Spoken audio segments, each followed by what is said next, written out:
event that this live stream sort of quits or stops, we do a couple things. We have on our YouTube page at Fellowship Bible Chapel, we have a videos tab and a live tab.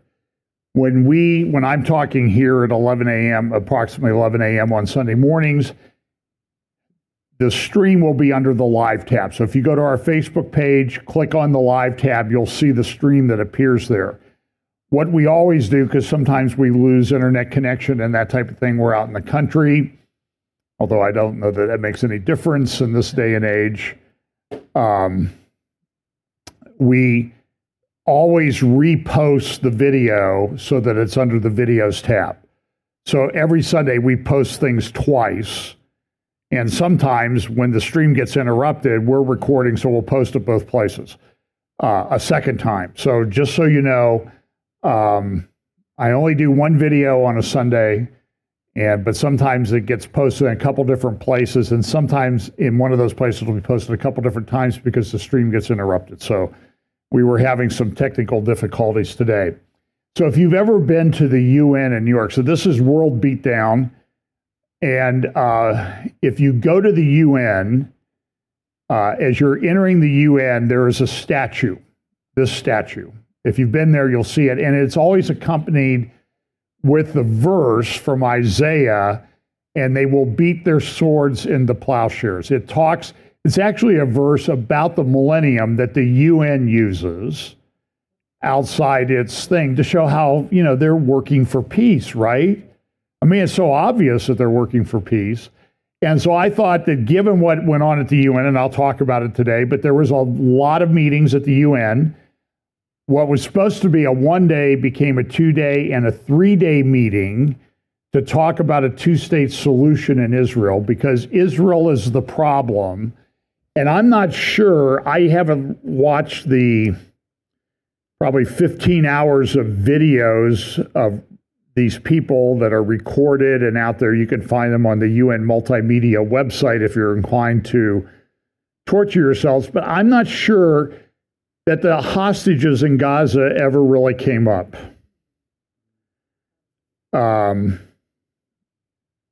So I thought, well, since the world is not right now, they say on the statue that the swords will be beat into plowshares. That will lead to world peace. But I think what they really mean is they're beating Israel into a plowshare. So that, by the way, that was my own idea, and I remembered that. So I will take full credit for that, whether you like it or not. So this is my wheel of prophecy. And boy, this thing, if I could animate it the right way, it would be spinning like a top, because there are a lot of things going on. And one of the hardest things I did, I had to sit down with Mark Sutherland. I don't know if that's the only one I did this week or not. I usually do anywhere from 1 to 4 interviews, talks with different people. And there's so much going on. It's really hard to keep up. And I spent a lot of hours going through things, and there is a ton of stuff that's left on the cutting room floor, so to speak. So what I'm doing now is I send a note to myself each week with links. I'm taking those links. Some of them are wacky, crazy people, but I always like to present to you their actual words and that sort of thing. And I have some of them that made the cut into the update today. But those links will be posted in the show notes on YouTube. If you go down, there's a little thing where you click on more, and you'll see all of those links. A lot of those are links that do not get into these updates because there's just too much going on. And it was funny because I was sitting here preparing my sermon for this morning, first hour, and then some other things, and I'm checking the news, and it's like, wait a minute, they had an earthquake in Russia this week, right? It was like it didn't even really wasn't even making the cut, and it was one of the 5 most powerful earthquakes ever recorded in human history. Occurred this week in Russia, caused a tsunami, and I saw a note that Crescent City, California had $1 million damage to their harbor. Pam and I were just there. I think we stopped there and had pizza, which is what you have in a seaside town, right? Is pizza. Pizza and clam chowder, maybe, but we were just there back in May. And there's a lot going on. Lot going on. And there's some things, too, that are going on. I don't want to overuse the word unprecedented or unprecedented in recent human history type things, because there's a lot of that. And so this is sort of one of our operative terms. And there's some other passages I might make reference to today as I'm talking. But you, Daniel, shut up the words and seal the book until the time of the end. Many shall run to and fro, and knowledge shall increase. Verse 8 of Daniel 12, although I heard, I did not understand. And I said, my Lord, what shall be the end of these things? And he said, go your way, Daniel, for the words are closed up and sealed till the time of the end. Many shall be purified, made white, and refined, but the wicked shall do wickedly, and none of the wicked shall understand, but the wise will understand. As it also says in Daniel 11, as we point out each week, it also says that the wise will instruct many. And so I think that ought to be our goal, is that we ought to be watching these things, evaluating them in the light of Scripture, so that it is safe to say that we live in a world where ignorance and confusion are rampant. Or as one of my friends and Bible prophecy speaker used to say, the world's problem today is apathy and ignorance. Ignorance and apathy. We don't know and we don't care about what's going on. So we want to make sure that we're not part of those.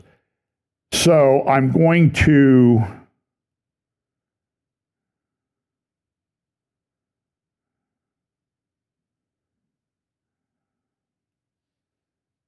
move up here. So this is going to jump around. So I'm going to talk about events in Israel, Gaza, the UN, and then I have some AI things at the end that I think are kind of fascinating. And by the way, there will be an AI prophecy technocracy roundtable on August the 13th at 7:30 p.m. Eastern, August 13th, Wednesday at 7:30 p.m. Eastern. And so one of the things that was operative this week was everybody thinks that the solution to peace in the world, not just in Israel, not just in Gaza, but all over the world, is tied to a two-state solution. Now, look, I don't think Israel's going to agree to a two-state solution. And we have this passage in Daniel 9:27, which I think is still operative, by the way. And he will confirm, make stronger, enforce a covenant with many for 1 week. Now, not a covenant, the covenant, but that's not necessarily, the parameters of that covenant are not defined. But it does also appear to be tied to what's later said in that verse about stopping the sacrifice and oblation. So it seems like, well, if they're going to stop sacrifice and oblation, what can you unpack from that particular phrase? Well, it must have started again. And that's something that has not been taking place in Judaism for some time. And it's tied to the Temple Mount. And you're going to see some things today on the Temple Mount that are really, in recent human history, are unprecedented, that are happening. And they're kind of, for those of us who love and support Israel, they're kind of emotional to watch and talk about. So you'll see that. But understand that the world, they've always, so they talk about a two-state solution. It's a misnomer. When the land of Israel was under the British control, and they had before that in 1916, they had a thing called the Sykes-Picot Agreement. The French and British split up the Middle East. And the French and British sat down because they're arrogant Europeans. You know, they let us into World War I and then into World War II. So of course they must know exactly how everything should work, right? Because they're so good at starting wars. So they split up the Middle East, and they did it along lines that they thought would work, but we now know that they didn't. It's been an area of conflict ever since. But understand, all these countries we see in the Middle East right now, they didn't exist back in the 1916, 1917, 1920. But in 1920, they had a conference at San Remo, and they decided that the area of what's today Israel and Jordan would be divided into two states: Israel west of the Jordan River and an Arab state east of the Jordan. So when they call it the West Bank, they mean the West Bank of the Jordan.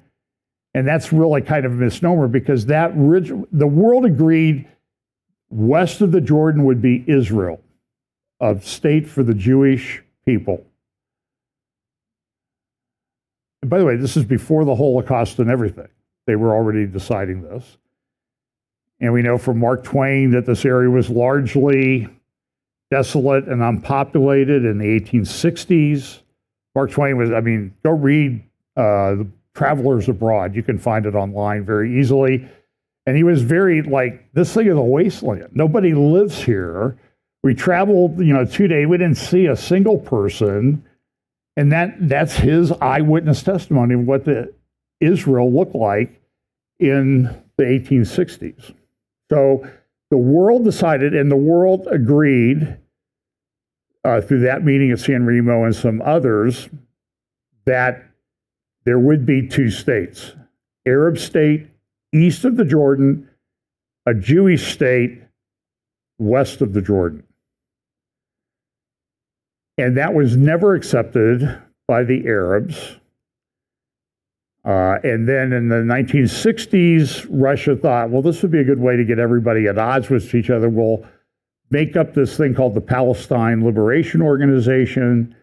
And a lot of Arabs moved into that area from other countries, just like Jews had moved into that area from other countries.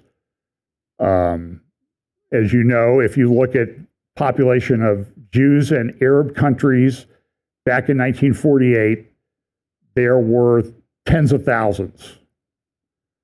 Now they're virtually nothing.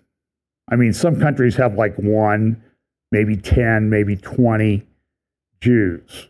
And nobody ever talks about those people being displaced back in the 1940s. So,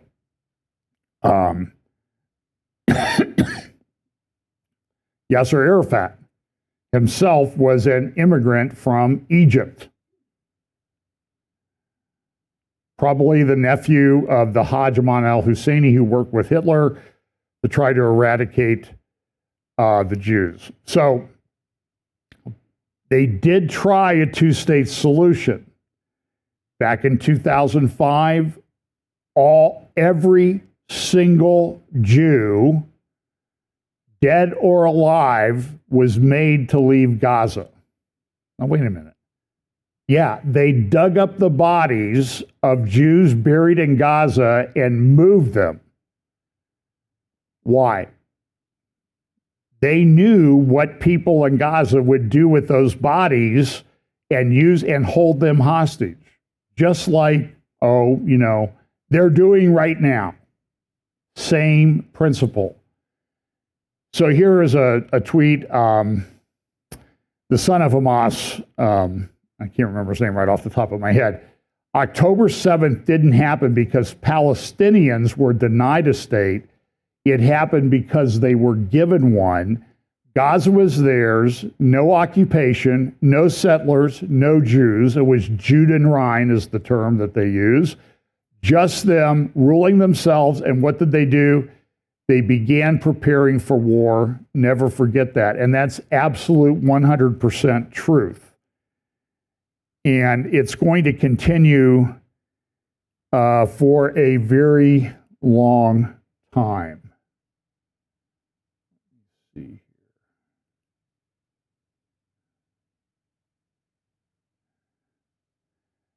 Okay, let me touch on this real quickly.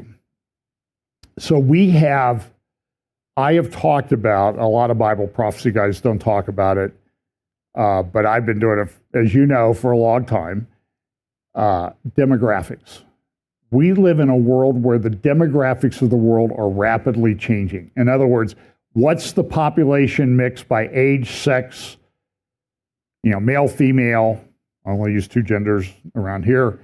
What does that look like, and what are the projections into the future? So when you study demographics, one thing they tell you is looking further than 50 years into the future is probably really in the realm of guessing.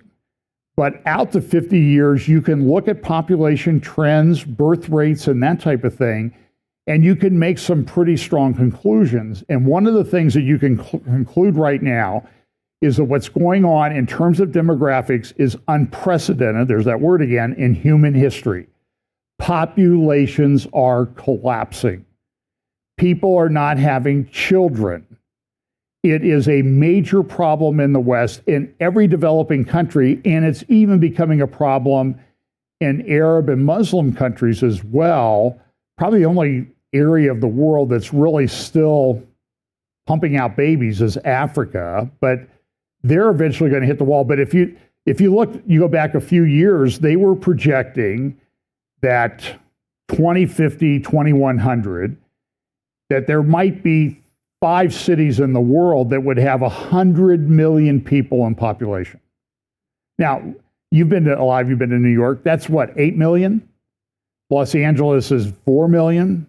Chicago's a few million. And you know what can you imagine a city 30 times more populous than Chicago, or 12 times more populous than New York City? And 4 of those cities were going to be in Africa. And some of them would be cities that you haven't even heard of. Now, I think there's being some revision done on those, but still, those countries are on track for huge population growth if nothing changes. I think it's Nigeria will soon be as populous as or more populated than the United States. And this has huge implications, particularly in terms of immigration and that type of thing, because people are going to move where the jobs are. Of course, but now we have AI, and are there going to be any jobs for people to move to? What's the impact going to be there on demographics? So that's interesting. So this article talks about the fact that health is an economic trump card, and this is in the Financial Times of London the other day, a really important financial newspaper. Health is an economic trump card, and it says this: as the rich world ages and birth rates fall, the only hope of maintaining GDP is to tackle long-term illness. Okay, now unpack that phrase a little bit. And by the way, I believe this editorial writer, she's very smart, she knows what she's talking about, and she's right. Birth rates are falling so severely. What happens? Populations are aging. They're aging rapidly. What do we know from our own experience? Old people need taken care of. Usually that's been done by younger people, but now we don't have the younger people to pay for the older people, and she's right. The only way to really tackle this is to tackle long-term illness, to allow people to live longer and be more productive longer into their later years, which would, I think, if people live longer and were more productive, they would only cause the aging problem to be worse because they're going to be around longer. But you also see that there's this rise of assisted suicides. euthanasia. And in some countries, particularly in Europe, I think in Switzerland, they have a euthanasia law, assisted dying. You get assistance in dying. You're not productive, you're a drain on society. Move on. You know, go into the clouds, so to speak. In Switzerland, which a lot of people would say, it's like the headquarters, it's the real operative nerve center of the UN is in Switzerland. Assisted suicide has increased over the last couple of years by 870%. Now, I view this as a problem. I view this as a big religious issue, among other things, but it's happening. I saw another article. I don't know if see if I can. Here, I do have it. It's also from the front page of the Financial Times last week. The number of children in Chinese kindergartens has fallen by a quarter in 4 years. Okay, by the way, if your income went down by a quarter in 4 years, you would really be hurting. So the number of children in kindergartens in China, they still have a lot of people, has fallen by a quarter in just 4 years, prompting the closure of tens of thousands of preschools in the country as a precipitous drop of births hits the education system. Enrollments in China's kindergartens have dropped by 12 million children between 2020 and 2024. 1.5 New York cities, just in kindergarten in China, they're gone. From a peak of 48 million, it's crazy. The number of kindergartens serving Chinese children aged 3 to 5 has also fallen by 41,500 kindergartens from a high of 295,000 in 2021. That's a fourth are gone. The kindergarten's gone. People who had kindergartens, they don't have those jobs anymore because there are no kids. Well, guess what happens if we go out 20, 30 years? When those kids that are not there would have been in childbearing ages, that means there's less children. And a lot of this comes from this, I believe personally, this is a judgment of God on China for the one-child policy, unrestricted abortion, forced abortions. You can only have one baby. The other problem there and in India, they did sex-selective abortions. Woman would go to the doctor. She finds out she's pregnant. Is it a boy or a girl? If it's a girl, they have an abortion.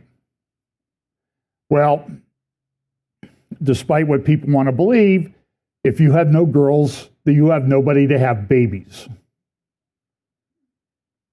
That's a judgment of God for that evil practice that they were engaged in. And in between China and India, numbers may have changed, but a few years back, I researched this.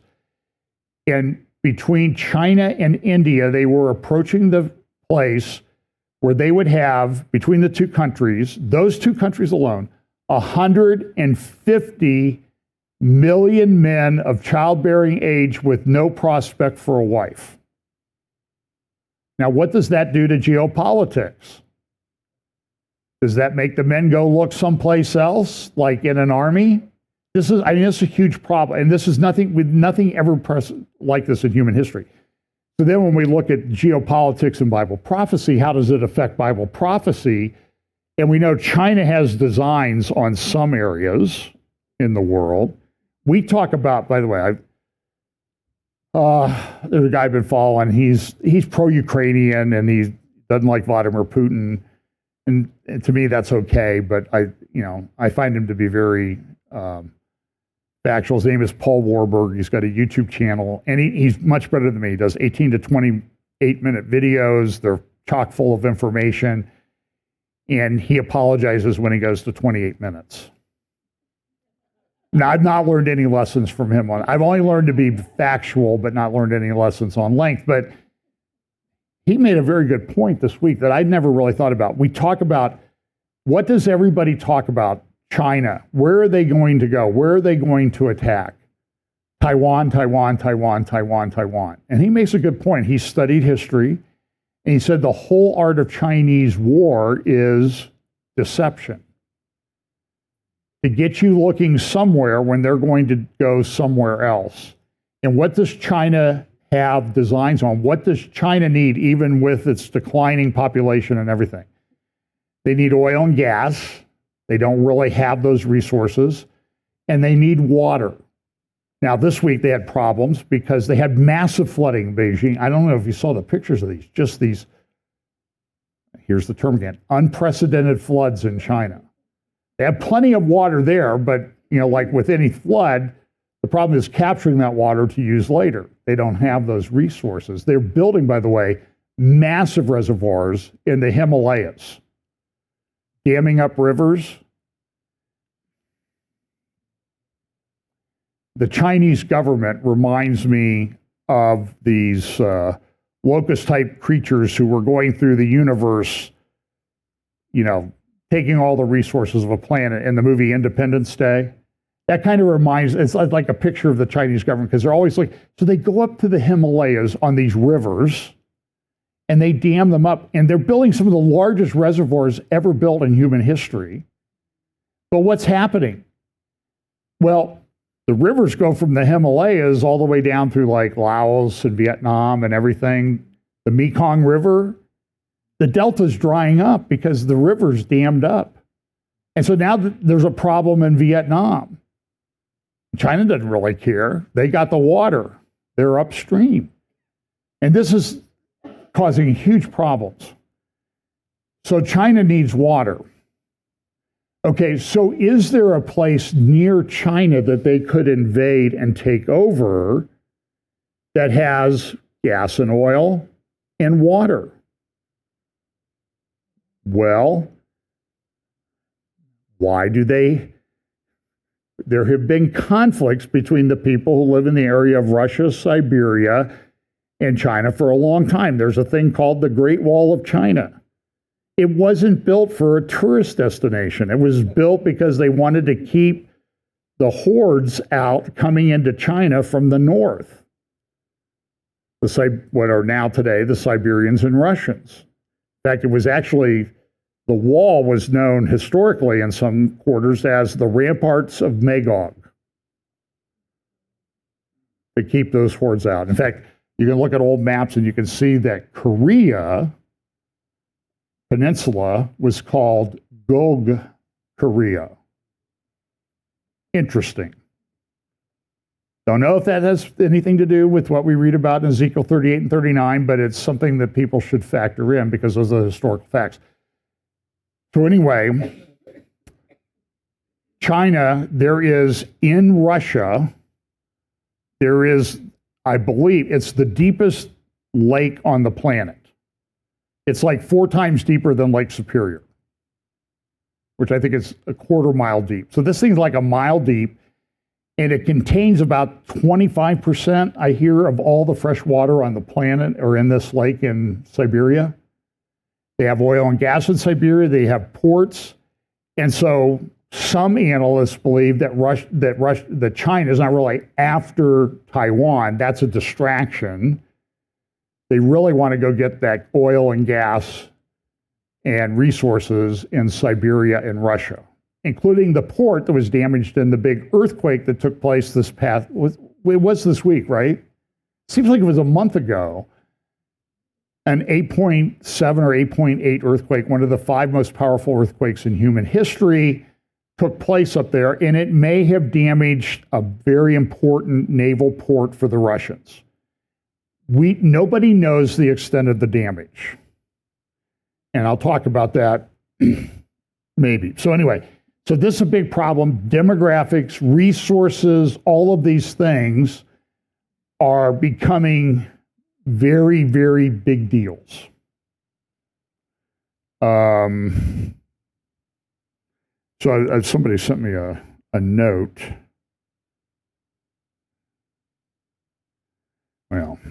I'll have to verify that one later. Enough wars for now. Okay, so slide number 3. And then here's this other sort of what the world was concerned about was the creation of a Palestinian state. This dominates the news cycle. It's all over the place. And again, when secular people and people that run governments and world organizations and that type of thing, when they're concerned about things and when they talk, it sounds like Bible prophecy, it's probably a good idea to pay attention to it. Now, I'm not saying this is that, but I think, at some point we have this like, we're going to get out of here thing, right? And then we have all these things happening. And the question is, do they become fulfilled before we're out of here? When do those lines cross? And we're getting closer on a lot of them. So the UK and Europe must decide, this was in the Financial Times the other day, must decide, will they continue to issue statements or will they take action on terms of a Palestinian state? Recognition of Palestinian statehood is not enough. What do they want? Well, what Erdogan wants is he wants Israel, right?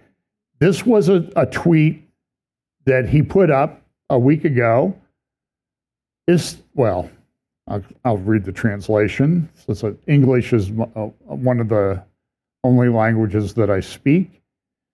The symbol of Istanbul's conquest. Okay, so what's the picture of? Talk about it all the time. Hagia Sophia, which is the largest church ever built in Christianity. Not a church anymore. 5 years ago, the symbol of Istanbul's conquest, the legacy of faith, Hagia Sophia, reunited with its first call to prayer and first prayer 5 years ago today after an 86-year hiatus. To Erdogan, this is a very big deal. Showed you that poster over and over again. Endless thanks be to my Lord for granting us the opportunity to witness the revival of Hagia Sophia. Yesterday, Hagia Sophia, today Damascus, tomorrow Jerusalem and the Jews. That was just on Erdogan's Twitter feed a week ago.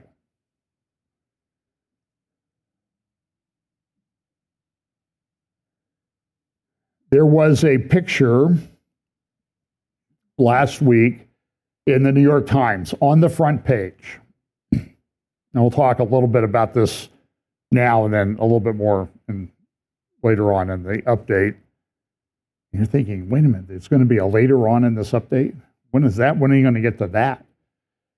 The New York Times, so here it is, the picture I showed you last Sunday. Sunday morning, front page, above the fold, a picture of a mother holding a child. Starvation in Gaza, look at this terribly starved child. Now, a lot of people in Israel and elsewhere and here, we said that's fake news. That child has a genetic disease. It's very common in Gaza because of intermarriage. I'm sorry, that's a fact.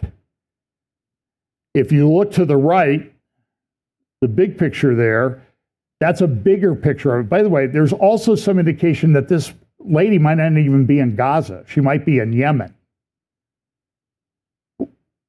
Well, why would that be relevant? There's a big famine going on in Yemen. It dwarfs what's going on in Gaza. Do you even hear about it? How many protests took place this week anywhere in the world about famine in Yemen? That's right, 0. How many, by the way, a much, much bigger famine is currently underway, and yet another Arab country, Sudan. How many protests, how many meetings at the UN took place because of famine in Sudan, starvation in Sudan?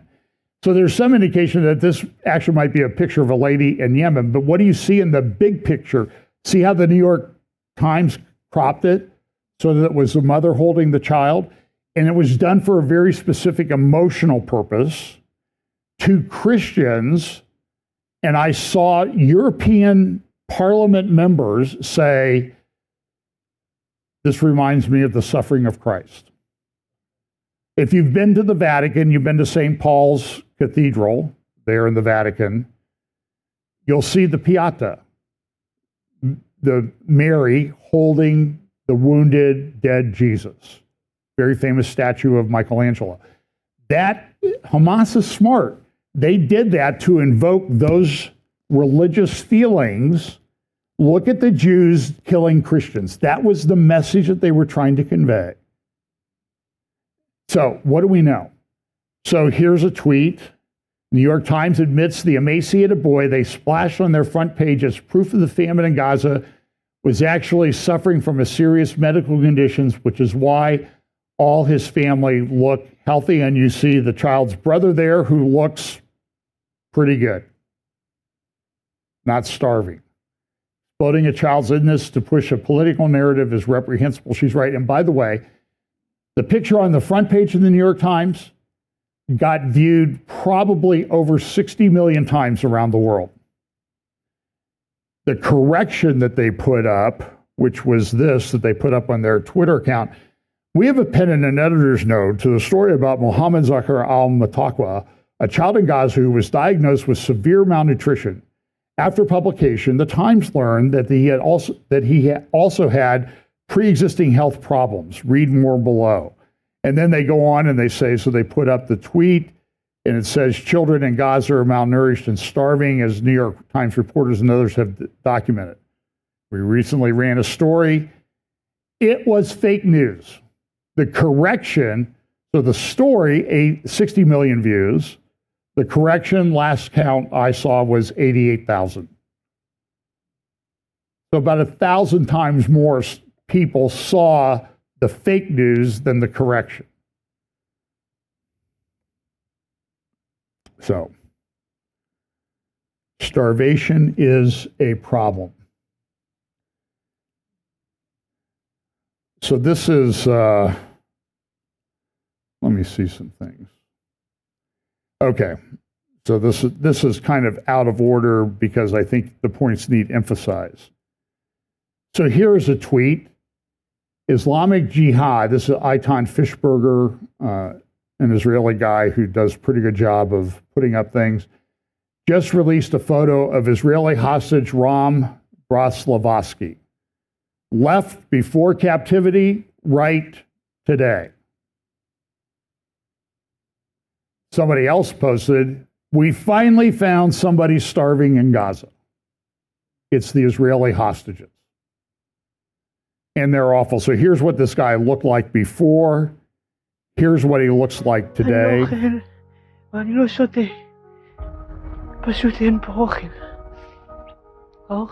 is scarce. We barely get anything. For 4 months, I've been in a grave. I suffer from psychological and physical problems. The entire day, I have my hand on my stomach from the pain. Stop the hell that we are living in. Please stop this torture, this hell. I am begging you, please.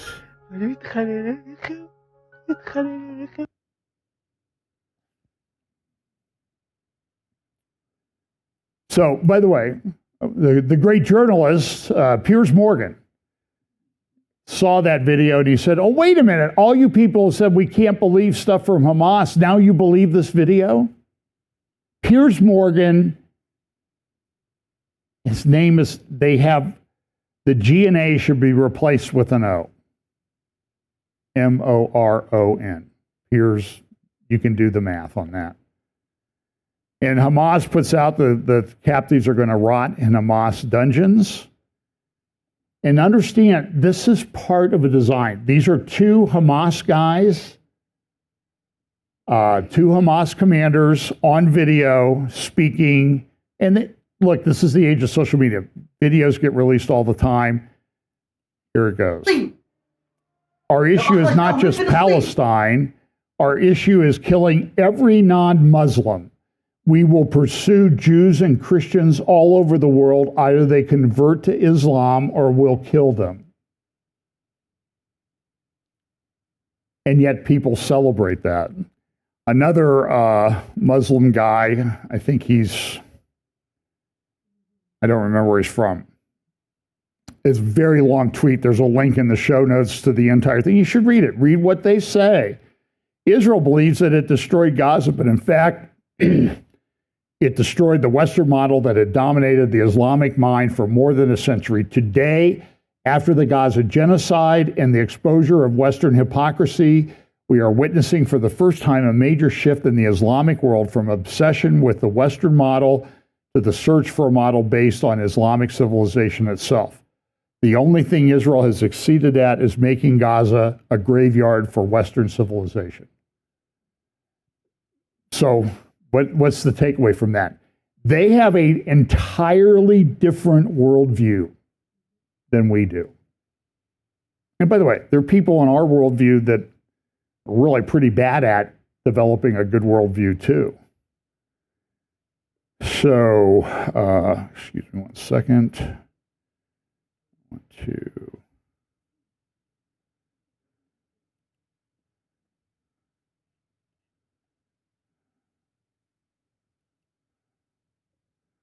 Okay.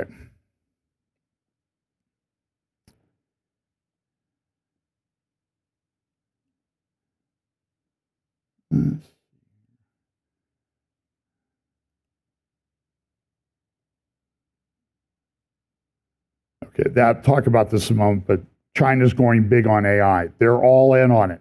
Everybody's all in on it. Some of the things you'll see at the end of this today are shocking.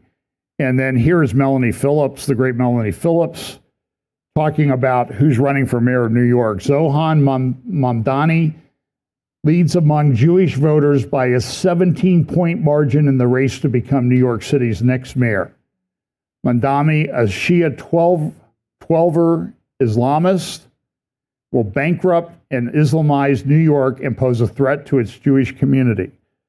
With their Pavlovian reflex to support the Democratic Party in its anti-West, anti-white, anti-Jewish ideological dogmas, it was entirely predictable that before long, these U.S. Jews would themselves become a threat to the Jewish people.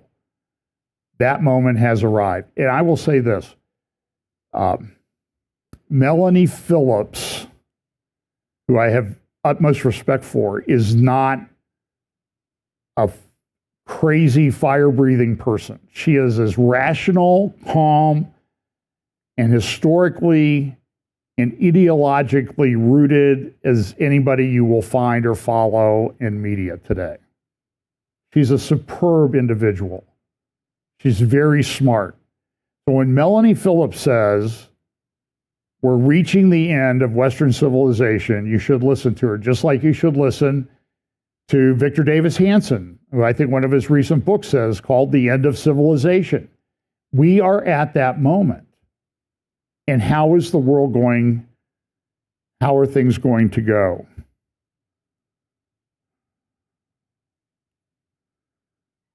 Okay.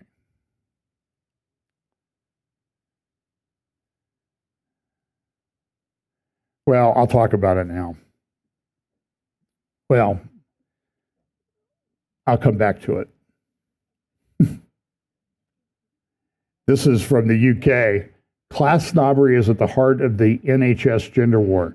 So there are people within the UK who get it. They're very concerned about what's going on in the United Kingdom, in England, and Scotland, Ireland. They're under assault. They have huge problems with Islamic invasion. I saw an article in Daily Mail or Telegraph the other day that the population of the UK had increased by 700,000 people in the last year. They're not having babies, folks. Those people are all coming from somewhere else. And they're all coming based largely on one religion. And it's changing the character of that entire country. And I would say the entire continent. And we are really at a tipping point on this. And so are the MAGA right people in the United States who say it's the Jews, it's the Jews, it's the Jews, it's all their problem? Are they any help at all in this conversation? No. And you're going to see some things this morning. And so when they had this thing on transgenderism, they said a working class woman being hounded by management for wrong think on trans ideology. This lady said, there's male and female. And she was drummed out of her job in the UK because she didn't go to college. So college has not become a place where you go to be educated. It's a place where you go to get your brains beat out of you. And you become ideologically pure. Here's a UK professor. I can finally speak up on trans social contagion, says ex-Harvard academic. Note, ex-Harvard. Why? Because he didn't toe the party line. He changed things. Okay, so let's talk a little bit about what happened at the UN this week. Big meetings, supposed to be Monday, maybe Tuesday morning, went in all day Wednesday, all day Tuesday, all day Wednesday. Like I said, if you want to torture yourself, go to UN Multimedia website, click on the recent videos, and you can watch all of that stuff and everybody parading up there. And other than Israel and the United States, pretty much everybody was fully on board with this. And so this is the foreign minister of Saudi Arabia, and we've heard all the promise Saudi Arabia wants to normalize things with Israel. But they said, two-state solution is key to regional stability, said the Saudi foreign minister. And he doesn't seem like he's out in. Antonio Guterres, the Secretary General of the UN, said the same thing. And they put out this 30-page document. I was discussing it with Olivier Melnick, a good friend. I do a lot of podcasts with him. And Olivier said, I sent him this document. He called me back. He said, did you get this from the Babylon Bee? And I said, no, it came from Babylon. Not the Babylon Bee. This is what they want. This is what they think will do it. And so again, plowshares or swords into plowshares, and they're beating on Israel to try to accomplish the same thing. Mahmoud Abbas, the president of the Palestinian Authority, he said this: we want an unarmed state of Palestine. Now, let me ask you just a simple question. Do you believe him or not believe him? He is an abject liar. Don't believe a word that he says. He's in the 20th year of the 4-year term, or 20th year of the 4-year term that he was elected to back in the mid-2000s. And what's he all talking about now? We're going to have elections. We're going to have elections. I don't believe him. I'm sorry. 20 years of experience that they're not going to have elections. We are ready to proceed with general elections that will not include political forces or individuals who do not adhere to the program and commitment of the Palestine Liberation Organization and international legitimacy. This excludes anyone who does not accept the principle of one state, one law, and one legitimate weapon, as well as the need to implement the two-state solution in accordance with international legitimacy and the Arab Peace Initiative that was started by the Saudis back around 2001, right after 9/11. As outlined in the International Peace Conference in New York, we want the state of Palestine to be unarmed, including the Gaza Strip. So here's the simple, Mahmoud Abbas, if you want us to believe a word you say, collect all the arms in Judea and Samaria and Gaza and bring them to a place where they can be disposed of. He's not going to do that. He would be killed. For a lot of people hate him anyway. But everybody wants a two-state solution. Everybody chimed in. For example, here is Canada. Mark Carney of Canada. Canada has long been committed to a two-state solution, an independent, viable, and sovereign Palestinian state living side by side with the state of Israel in peace and security. And here's his statement that he issued in a quote: we reiterate that Hamas must immediately release all hostages taken in the horrific terrorist attack of October 7. that Hamas must disarm and that Hamas must play no role in the future government of Palestine. That's what the Arabs are saying now. The Arab League released similar statements. Canada will always steadfastly support Israel's existence as an independent state in the Middle East, living in peace and security. Any path to lasting peace for Israel and also requires a viable and stable Palestinian state and one that recognizes Israel's inalienable right to security and peace. They don't. They don't recognize this. By the way, Mahmoud Abbas, I got an idea. Take all the money that you're paying to terrorists in prison, and the longer the sentence, the higher the monthly payment for attacking Israel and Jews, and send them to Christian or Jewish charities. That would be a good first step. Do you think he's going to do that? Not a chance. Not a chance. So here is Keir Starmer of the UK making an announcement about the UK's views on the subject. 2023, Hamas perpetrated the worst massacre in Israel's history. Every day since then, the horror has continued. The hostages are still being held today. The Palestinian people have endured terrible suffering. Now, in Gaza, because of a catastrophic failure of aid, we see starving babies, children too weak to stand, images that will stay with us for a lifetime. The suffering must end. Yesterday, I discussed this with President Trump, and we're mounting a major effort to get humanitarian supplies back in by air, and UK aid has been airdropped into Gaza today. I'm sorry, I can't. That's an act of mercy. I shut that off. And this is from the Times, the UK this morning, how Gaza engulfed Starmer.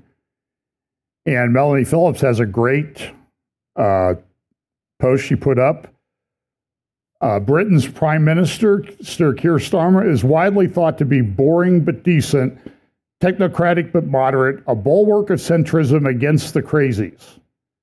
This is wildly mistaken. He is monstrous. And she goes on and on and on in a very long post. Like French President Emmanuel Macron, who has also threatened to recognize Palestine, Starmer is thus rewarding Hamas for its barbaric and depraved pogrom in southern Israel on October 7th, 2023. Is blaming Israel, not Hamas, for the appalling situation in Gaza. This even though Hamas is responsible for the war by slaughtering 1,200 Israelis. And she goes on, far worse, Starmer is now threatening the Israeli victims of Hamas. Like some mafioso who's draped his sawed-off shotgun in a keffiyeh, he says that unless Israel stops the war by September, he'll recognize Palestine because there's going to be a big meeting around the time of the Feast of the Trumpets in Israel, and they're going to declare a two-state solution at the UN. That's his plan. This is what they're planning on doing. They're going to recognize Palestine. And he lies with some impunity. A friend of mine sent me this editorial cartoon about Keir Starmer being interviewed, and the interviewer asked him, so of all the lies you've told the British people, Sir Keir, which is your favorite? I don't tell lies. Yeah, that's my favorite one too. By the way, in the UK, more children than any other name that are born in the UK have the name of Sinwar, his first name, as their first name over the last year. And it's been that way for a couple of years. Does that indicate that there might be a problem? I mean, so if in Germany, after World War II, everybody was naming their child Adolf, we would think we probably still have a big ideological problem to overcome. And we do. That's Canada. King Abdullah II of Jordan.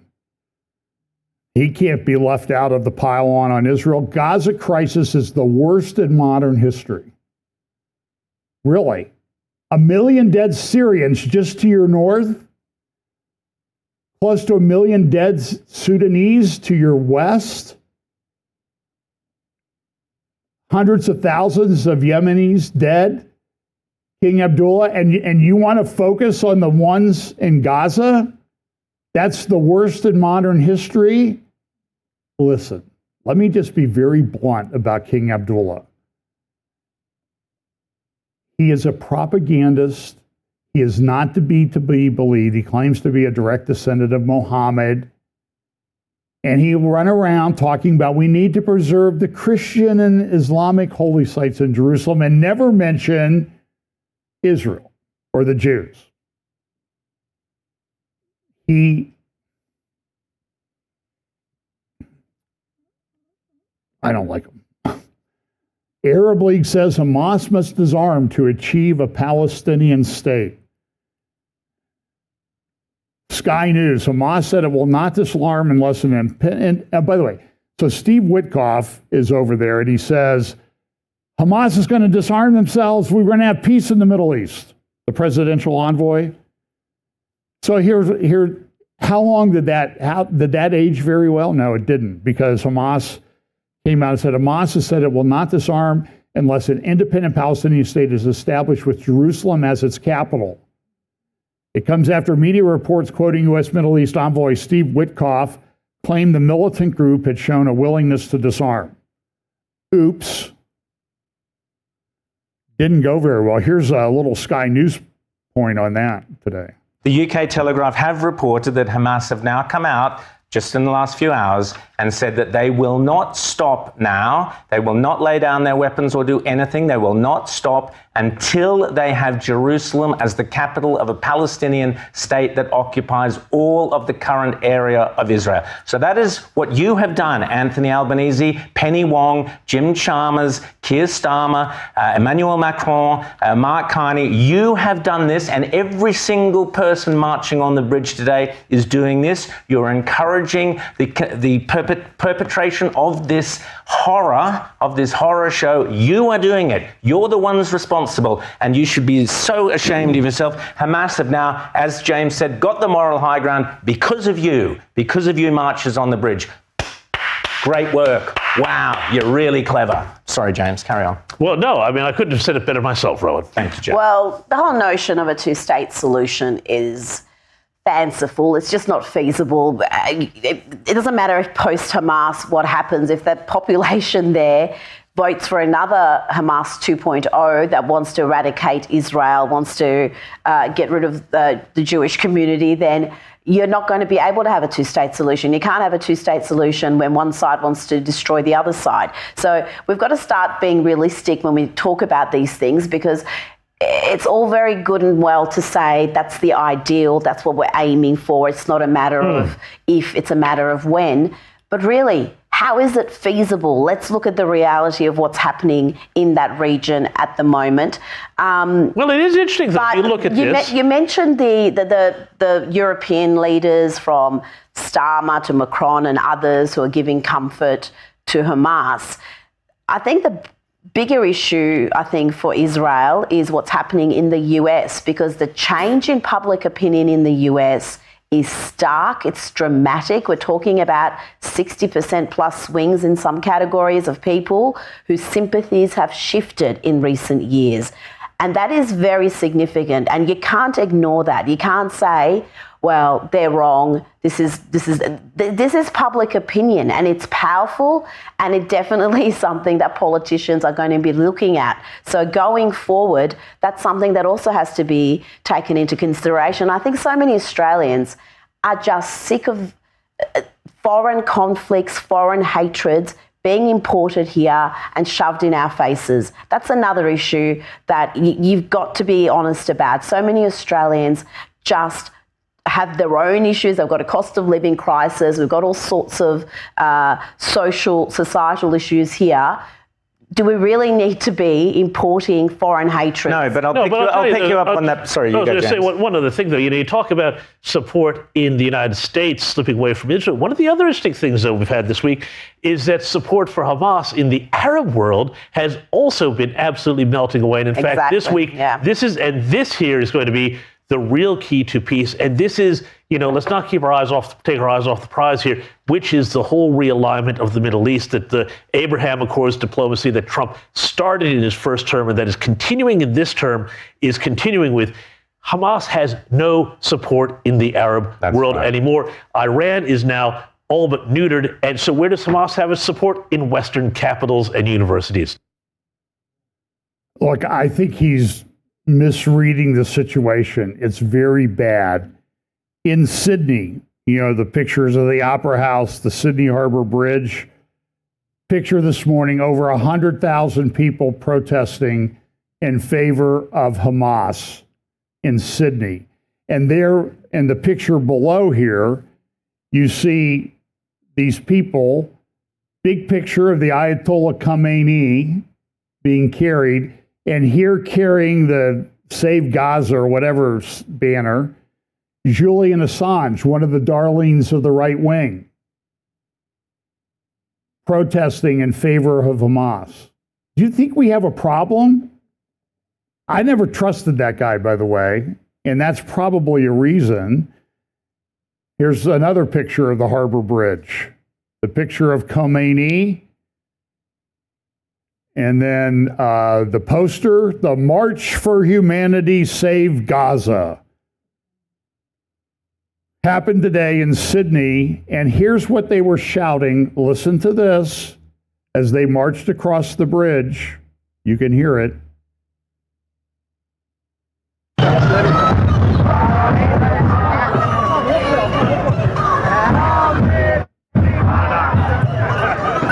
You hear what they're saying? Long live the Intifada. Long live the Intifada. What happened in the Intifada? They killed Jews. They blew up Jews. Go to Nablus. Every square you drive through in Nablus is a martyr square of somebody who was a suicide bomber in Israel that killed people.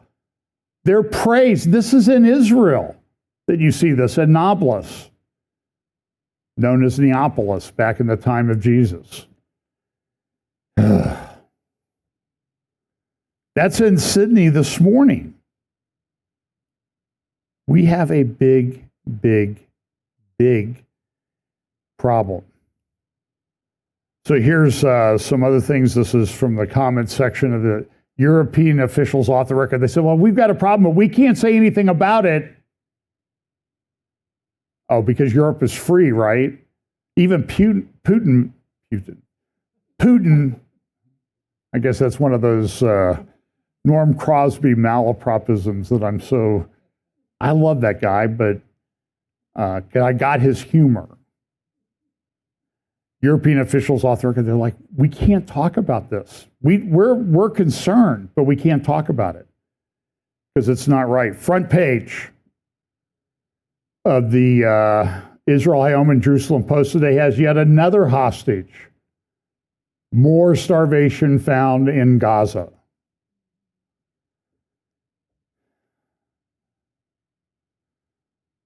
Here is the New York Post this morning. Starved of humanity. And here's a video of this other guy in the tunnels.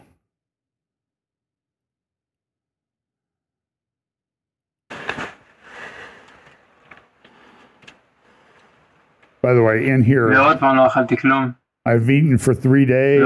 He's keeping track of when he gets to eat. And he said there was another thing they made me do. I think, there it is. They made him dig his own grave and filmed it to distribute to the world. So go take a survey. Go look at social media today and count the number of times that Candace Owens, Tucker Carlson, Dave Smith, whatever that comedian guy is, And Piers Morgan, who posted this video and said this is terrible treatment of humanity. You won't find it anywhere. It's egregiously bad.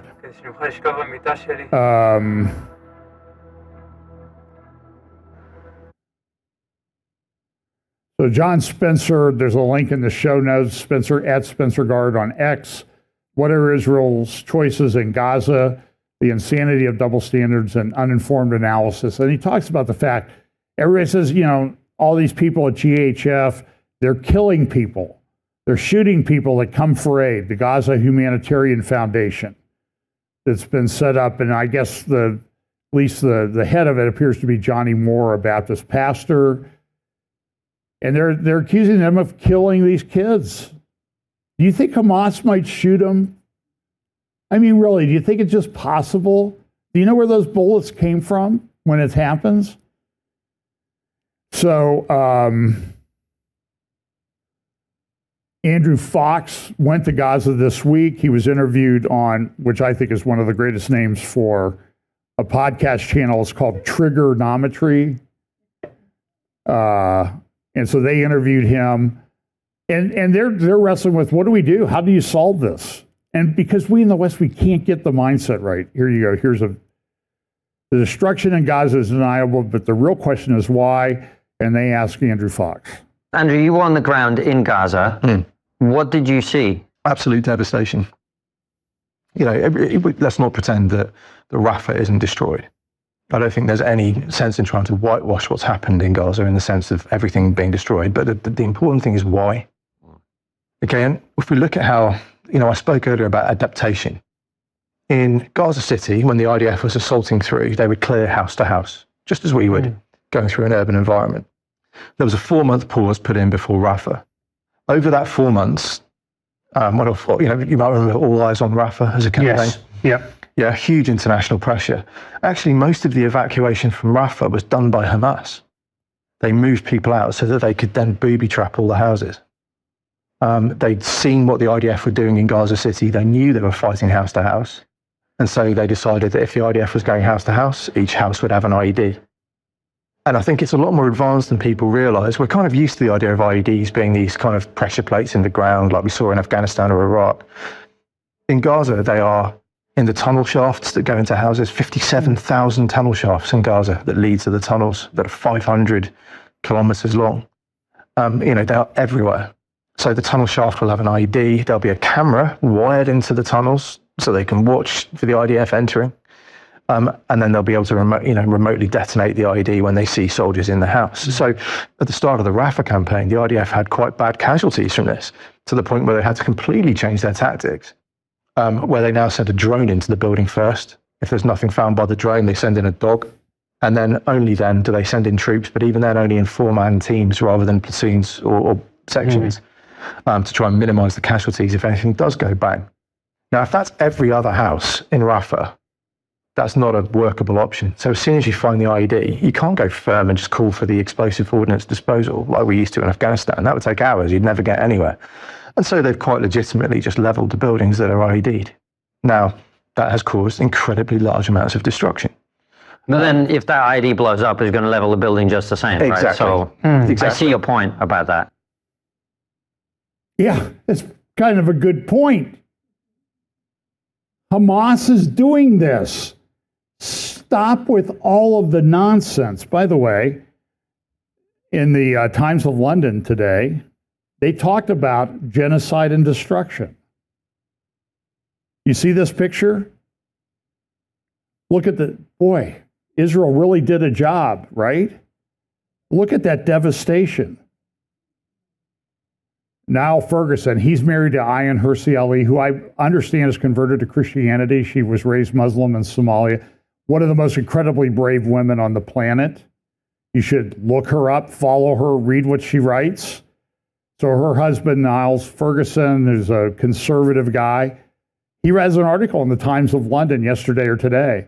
A genocide is underway, but it's not in Gaza. It's in Ukraine. And who are all the people on the right in America supporting The guy who did that, by the way, the guy who's president, although it's questionable whether he's writing this, but he just says, he writes to Trump and he says, makes threats of nuclear war. We're ready to go to nuclear war with you guys. So Trump responds, I've just been informed that almost 20,000 Russian soldiers died this month in the ridiculous war with Ukraine. Russia has lost 112,000 soldiers since the beginning of the year.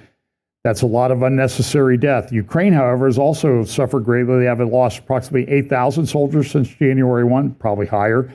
And that number does not include their missing. Ukraine has also lost civilians, but in smaller numbers as Russia rockets crash into Kyiv and other Ukrainian locales. And Ukraine returns the favor. This is a war that should have never happened. I'm just here to see if I can stop it. And so he says, listen, Dmitry Medvedev, you're going to do, what did he say? The highly provocative statements of the former president of Russia, Dmitry Medvedev, who is now the deputy chairman of the Security Council.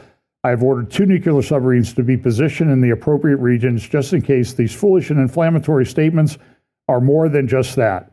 Words are very important and can often lead to unintended consequences. I hope this will not be one of those instances. And then he puts this on any one of his posts now. Thank you for your attention to this matter. Exclamation point. Trump's ordered nuclear subs to be moved. And so, look, did Trump buy in? This is headline on the left from the New York Times today, on the right from the Times of London, I think. And so, I mean, did Trump make a mistake by putting these nuclear subs out there on alert? So you could say, well, he fell for it. But how do you know whether Medvedev is serious? And I don't think Medvedev's writing all this. I think it's Putin propagandists that are, they're saying it so Putin doesn't have to. Okay, so Putin has plausible deniability. That's my opinion.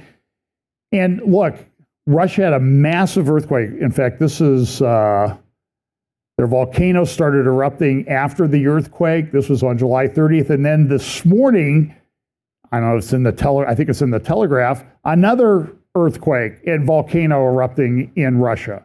And so Russia has this narrative, we're doing God's work in Ukraine. God is blessing us. Oh, really? Or is he maybe sending you a message that you're not getting? I'm sorry. And so, tsunami waves reach Hawaii after Russia quake. That was the other day. It is all just in 1 week. I mean, what's next week going to be? A 4-hour update? I don't know. Maybe. But so all of this focuses on hatred of Israel. I have a couple clips that I'm going to play you, and then I have some on AI that I want to talk to you about.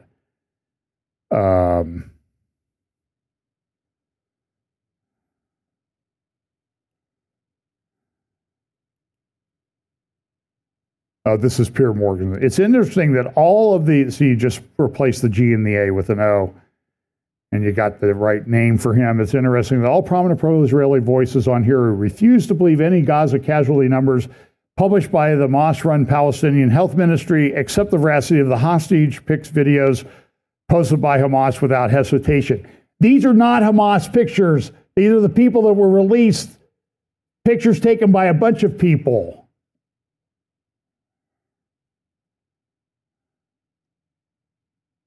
This is Gideon Saar, Dumasani, Washington, who I've interviewed. In Egypt, Coptic Christians were the majority. Now they constitute 10%. Well, here's what Gideon Saar said in an interview, another great name for a podcast, Impact Theory. I mean, our staff needs to come up with a better thing than Prophecy Update. But anyway, here's Gideon Saar. He's a Jewish guy. He can be a little bit, he's pretty good at sort of satire. So sometimes it's like, who is this guy? But this was a very good interview. Here's what he says.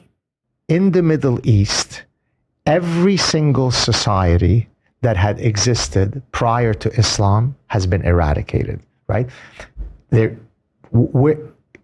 Egypt, Coptic Christians were the majority. Now they constitute 10% of Egypt.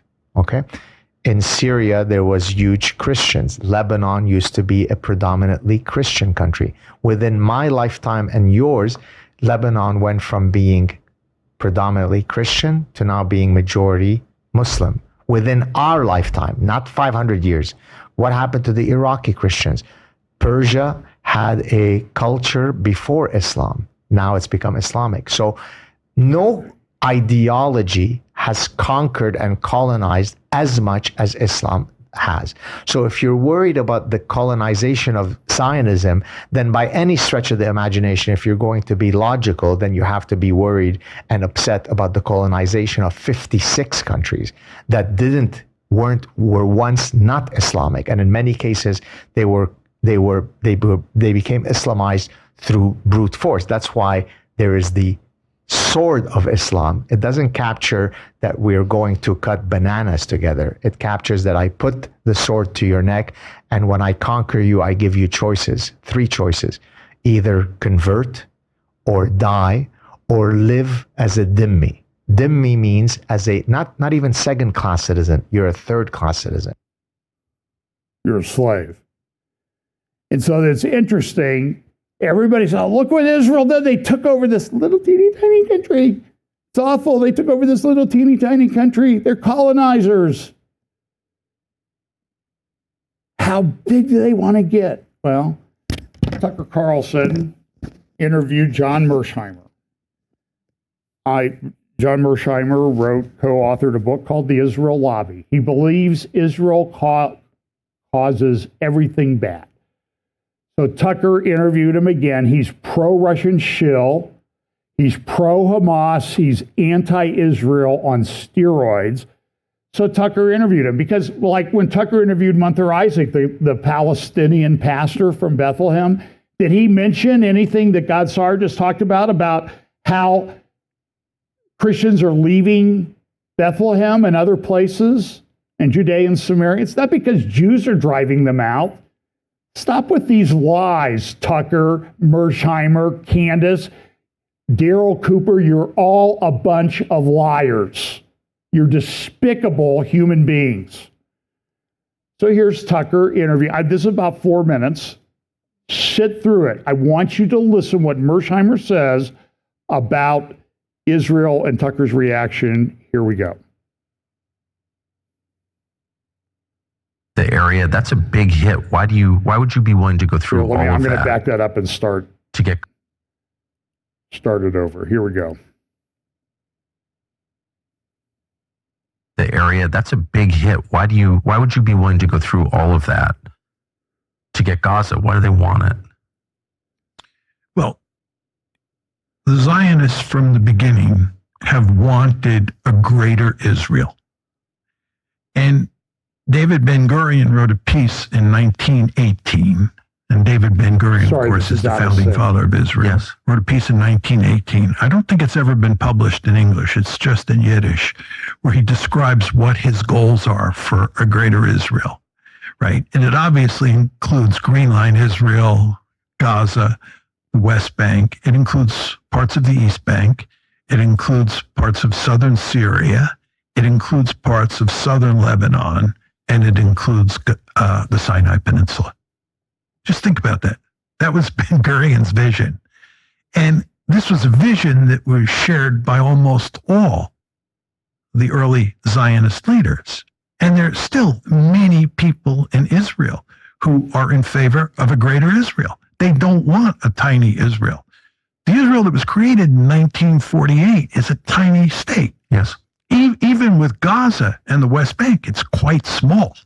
It's a postage stamp-like state, right? They want more territory, and they believe they have a historical right to that territory. Israel has never said, these are our final borders. What are Israel's final borders? They've never been articulated.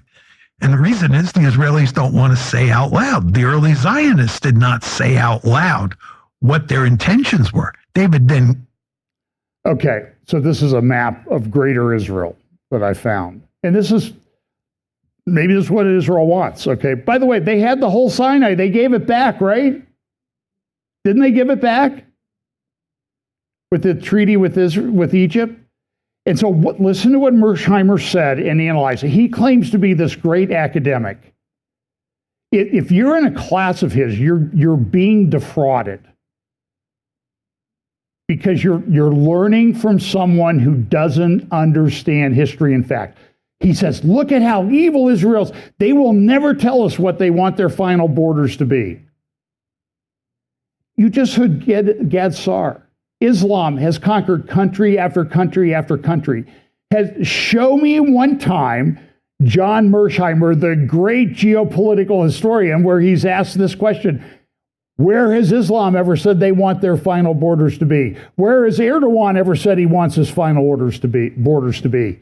It's anti-Jew hatred on steroids, and Tucker Carlson is the pivot point around a lot of it.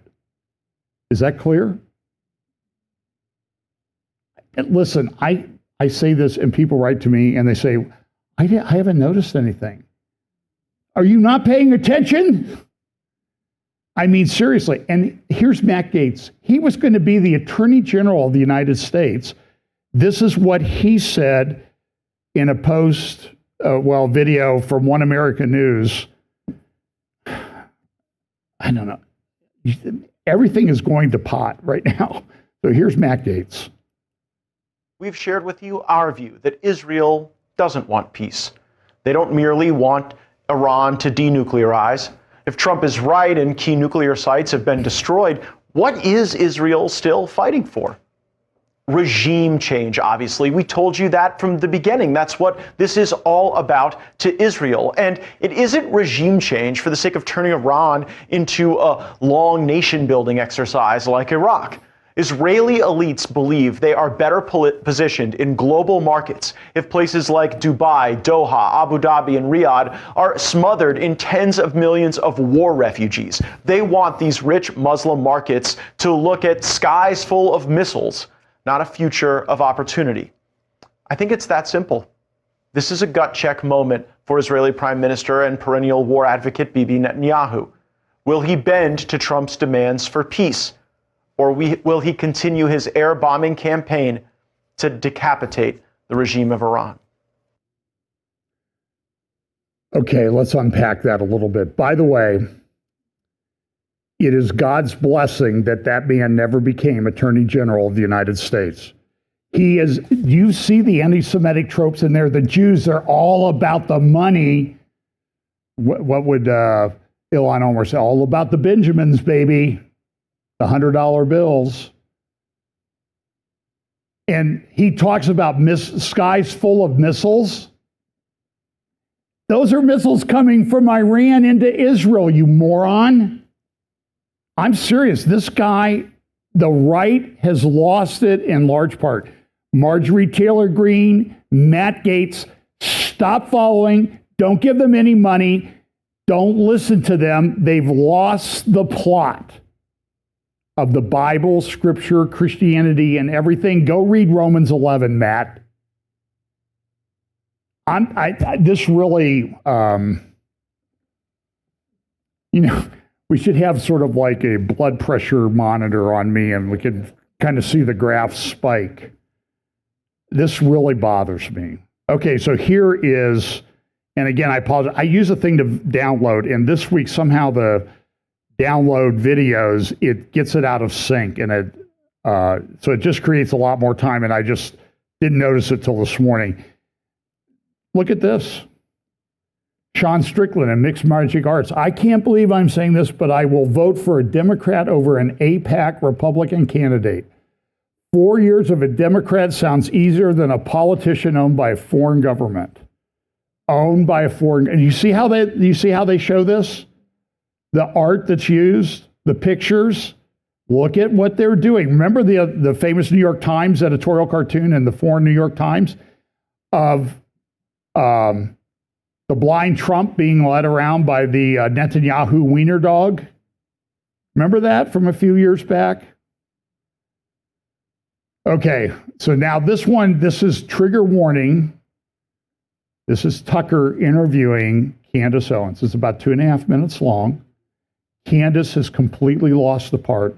And since this is out of sync, she's going to look even crazier than she really is. So just a forewarning. Okay, so so look at what Tucker did this week. He has on Mersheimer, the Jew-hating, Israel-hating Mersheimer, the greatest academic. A couple weeks ago, Daryl Cooper on for a repeat, the greatest historian in America now.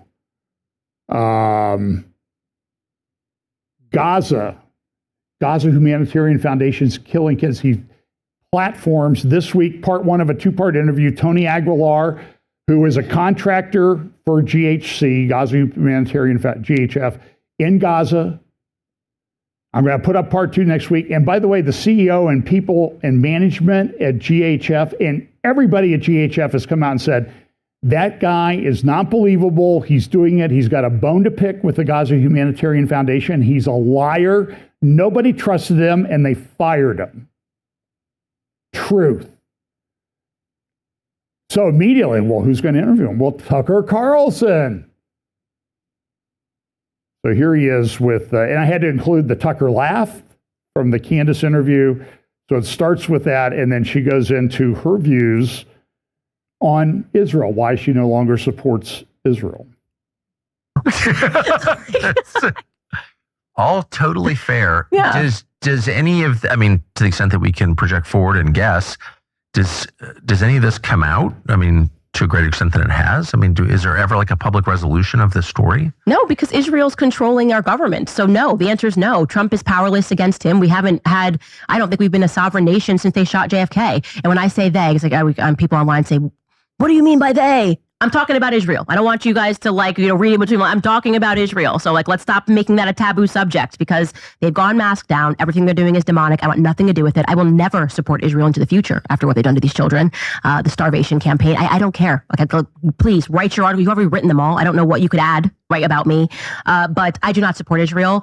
And I don't think that Jewish Americans should support Israel. And I hope that they're now having those conversations. I see many of them recognizing that they have been propagandized into believing they have to support this demonic state. And that's in large part thanks to their birthright trip. Yeah, that mask down moment for Jonathan Greenblatt of the ADL when he got caught on the hot mic, it was released. He didn't know that he was being recorded. And he's like saying that they've got to get TikTok under control. He's like, we have a generational issue with TikTok. We need to do something about this like what we did with birthright. What does that tell you?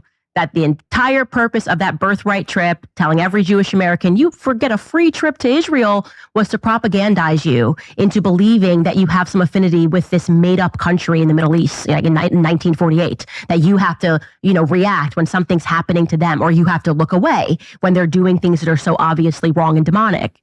And so I'm hoping now that we're getting to that point where people can recognize that whether you're Black, you don't have to agree with BLM. Whether you're Jew, allowing your identity to shape your morality is problematic, okay? And Israel, in and of itself, is the demonic nation. I will never support Israel, right? So I went from working for PragerU to I will never support Israel. So that's how much the scales have fallen from my eyes about what they are involved in. And if this isn't your wake-up call to just look at the footage of what they are doing, they're playing Hunger Games and throwing food at them and then killing people and seeing who survives. It's just at your fingertips. You have to take a look at what Israel is doing. So I don't want to play this. Okay, good. She also, in that interview, she talked about, I had a divine visitation and the scales fell from my eyes. I think it's self-evident what she is. Okay, what's her next grift going to be? Because she was pro-BLM, then anti-BLM, then pro-Israel, now anti. So, she's sort of bouncing around. Pray for her children. She has 4. She just had another baby. She has 4 children now. So in this interview with Mersheimer, Tucker said this is between the two of them. Tucker says this, the current ruling coalition, because it's the contradiction is too obvious, it's not America first, and people can see that because it's so evident, but what are the causes of it? Why would, for the first time, as you said, in recorded history, a nation spend, whatever it is, $1 trillion a year? This is direct from the transcript. Tucker is saying this about America, spending $1 trillion a year in effect to serve the interest of another country I believe there's one simple answer: the Israel lobby. He said we're spending $1 trillion a year to support Israel. He is a lying, Jew-hating person. Stop following him. Call him out on it. What was it that our friend Jacob said that we need to remember? The first Christians were Jews. The last Christians will be Jews. Did you hear that? The first Christians were Jews. The last Christians will be Jews. That's what we see from the Bible, the prophetic scriptures of the true holy word of God, Bible. Fact. Hadn't happened yet, but it will. So unprecedented. It just so happens that today is Tish B'Av. And somebody posted this, David Greenfield. This really resonates, this Tish B'Av. Bitterly she weeps in the night, her cheek wet with tears. There is none to comfort her. Of all her friends, all her allies have betrayed her. They have become her foes.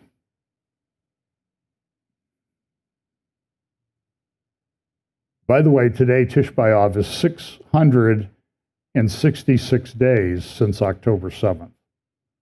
It's just a coincidence. I'm just telling you, take note of it. But today, on the Temple Mount in Israel, the Israeli Internal Security Minister on the left was singing on the Temple Mount. The Interior Security Minister of Israel, Ben-Gvir, whether you like him or not, a Jewish guy on the Temple Mount in Jerusalem. And on the right, Jews singing, waiting to go to the Temple Mount. Watch this.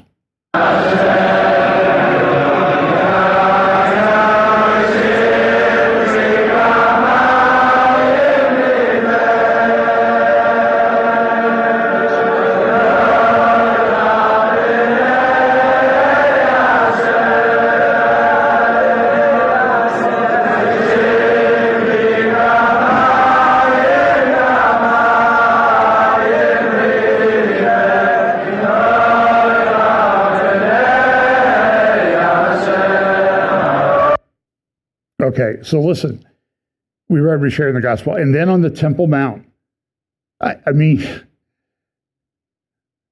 3 weeks ago, this wasn't happening. By the way, today, thousands of Jews ascended the Temple Mount. Thousands. You went millennium without thousands. Okay, and then this happened this morning on the Temple Mount.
Okay. Today in the Temple Mount in Jerusalem, just a couple more things. Microsoft Meta soaring because of AI. NVIDIA over 4 trillion, Microsoft over 4 trillion. The stock of Meta is way, way up. Way up. This is a question asked in one newspaper. How about that? I think this is the New York Post. AI passes for human. You know those goofy little things, those CAPTCHA things where you got to find the things and put them in the right order. Why did they do that? Because computers couldn't do that. Not anymore. They're passing those tests now. That's a big security issue. The White House this week came out with yet another report. This will be discussed at our roundtable in a week, in 10 days, I guess. August 13th, 7:30 p.m. Eastern, strengthening American leadership in digital financial technology. And on War Room, and look, I don't like the way things are going on War Room, but they are doing good information on AI. They had Joe Allen on this week to talk a couple things. He played clips of Eric Schmidt, Sam Altman from OpenAI, and Mark Zuckerberg from Meta, talking about AI assistance, how close we are to artificial generative intelligence and artificial superintelligence. They think it might be within 2 years, artificial superintelligence, which means you would be able, as Mark Zuckerberg says, you could carry around in your pocket an assistant that would be smarter than every human being on Earth combined.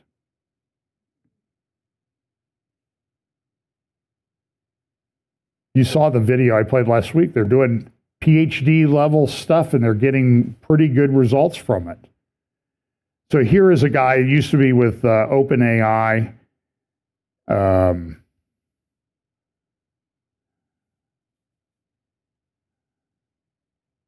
Let's see. Used to be with OpenAI. He's now sort of coming out and saying, listen to what he says, put it into the context of what we talk about in Bible prophecy. Suppose that I'm wrong. Suppose that I and all the experts are basically wrong about the loss of control thing, and it's basically not an issue. We solve it one way or another. Suppose that works out, and suppose we end up with AIs that are perfectly steerable, controllable, AIs who only have the goals that we want them to have, and don't interpret them in any different ways or whatever. Then there's the question of, well, who gets to choose the goals, right? Who controls the AIs? That's the concentration of power issue.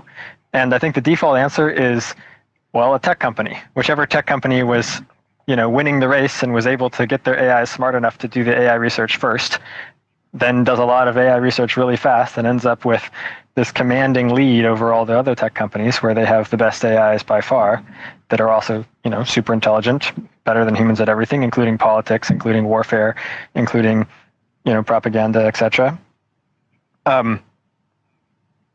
If they're in control of that, then that could potentially put one tech company and possibly even just one man in the tech company, such as the CEO, in a position to effectively take over the world. So, when I use this in my title,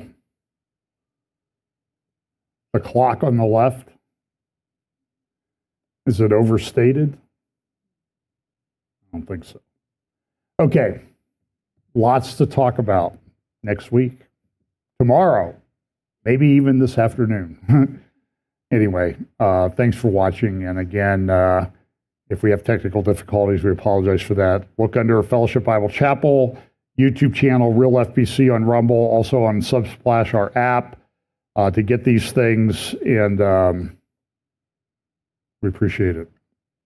Let's pray. Lord, thanks so much for your word. Lord, we just pray that you'll help us to take to heart the things that we've seen today that indicate that we live at a really unique time of history. Just like the early apostles lived at a unique time of history at your first coming, we appear to live at the same time frame regarding your second coming. Pray that we'll take that to heart, use it as opportunities to share the gospel with those around us, and always remember that we're not doom and gloom, but we have the hope in the soon glorious, fantastic, awesome return of Jesus Christ, our Lord and Savior. Bless us this week. In Jesus' name, amen.